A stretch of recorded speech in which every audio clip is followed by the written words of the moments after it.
ఎడతారు. ఆ పడుకున్నప్పుడు నీ జ్ఞాపకానికి వస్తాను. ఆపద ముక్కులవాడ అనాథరక్షక గోవిందా గోవిందా అంటాడు. అప్పుడు అంటే ఆపద తీమని దాని అర్థం. అప్పుడు అంటాడు, నీకు హుండీలోకి తెచ్చి అది వేస్తాను ఇది వేస్తానంటాడు.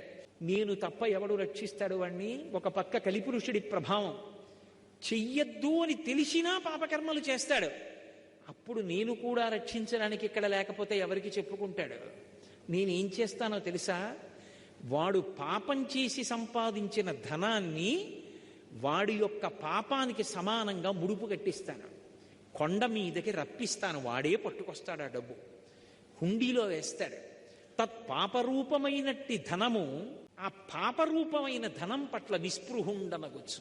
నిజానికి నేను సంతోషించను లక్ష్మి. హుండీలో 3,70,00,000 వచ్చిందంటే మురిసిపోను.